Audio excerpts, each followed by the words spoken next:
तो लीजिए दोस्तों, कक्षा 11वीं हिंदी वार्षिक परीक्षा के लिए ये अति महत्वपूर्ण वीडियो आ चुका है आपकी स्क्रीन के सामने। और एमपी बोर्ड 11वीं का जो पेपर है 19 मार्च के लिए ये बहुत ही बेस्ट पूरा कंटेंट आप लोगों को मैं उपलब्ध करा रहा हूँ।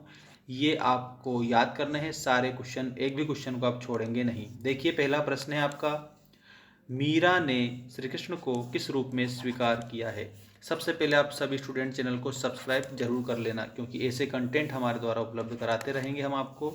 12th क्लास के लिए भी हम गर्मी में क्लासें लगाएंगे, तो आप वहाँ पर भी देख सकते हो। देखिएगा, मीरा ने श्री कृष्ण को किस रूप में, तो पति रूप में स्वीकार किया था। घनघोर वर्षा के समय कवि की आंखों में स्मृतियां उभर रही थी। कहाँ की स्मृतियां उभर रही थी, तो घर की स्मृतियां उभर रही थी। घर की याद नामक जो पाठ है ये किसके द्वारा लिखा गया है, तो आपको भवानी प्रसाद मिश्र बता देना है। भवानी प्रसाद मिश्र के द्वारा ये लिखा गया पाठ है।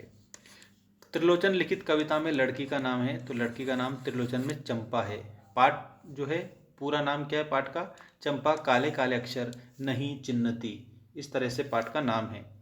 नेक्स्ट क्वेश्चन देखिएगा, छाती पर सांप लौटने का अर्थ है, तो इसमें आपको याद रखना ईर्ष्या करना। ठीक है, छाती पर सांप लौटने का अर्थ होता है ईर्ष्या करना।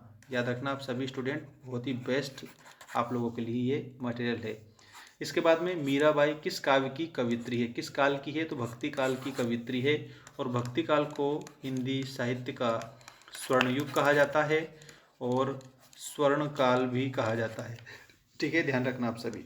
प्रत्येक व्यक्ति जानता है कि अमिताभ बच्चन कौन है, ये वाक्य किस प्रकार का है, तो इसमें आप लोगों का ये वाक्य क्या हो जाएगा, संयुक्त वाक्य हो जाएगा आप लोगों का। इसके बाद में ये क्वेश्चन नंबर 2 आ चुका है आपके लिए। इसमें क्या दिया है, रिक्त स्थानों की पूर्ति उचित शब्दों का प्रयोग कर कीजिए।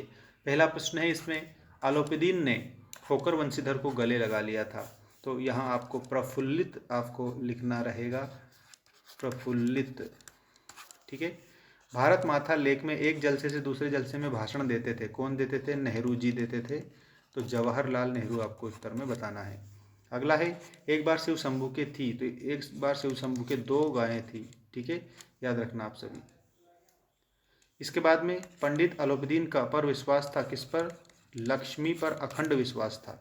रजनी आंटी तो इसमें लिखना हीरो है उसकी। जो ज्ञात नहीं का अर्थ क्या होता है, अज्ञात। मुंशी प्रेमचंद का मूल नाम क्या था, तो इसमें मुंशी प्रेमचंद मूल नाम धनपत राय बताएंगे। ठीक है, धनपत राय आपका ये रहा उत्तर करेक्ट।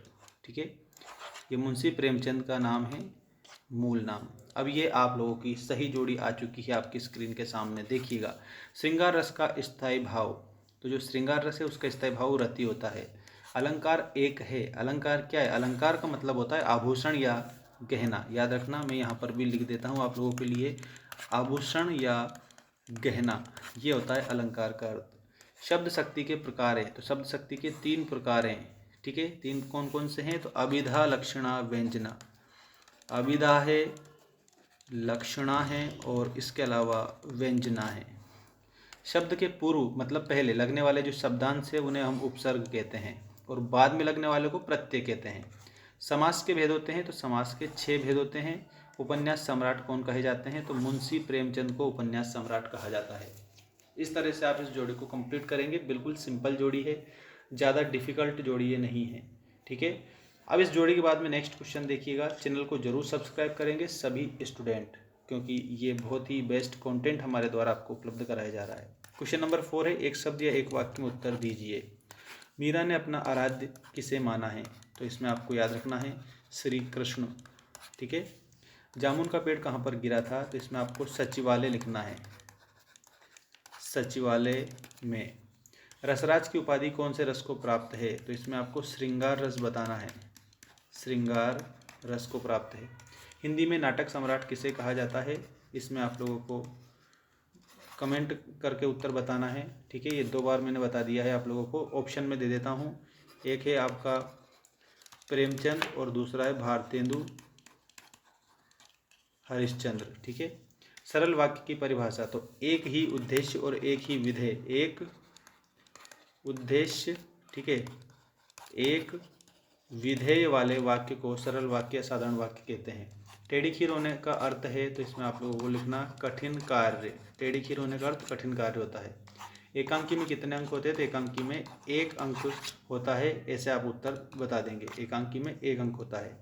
अब ये सत्य असत्य लिखिए वाले क्वेश्चन देखिए। लेखक के अनुसार शास्त्रीय संगीत और चित्रपट संगीत की तुलना करना बेईमानी है, तो इसमें आप लोगों का ये सत्य होगा।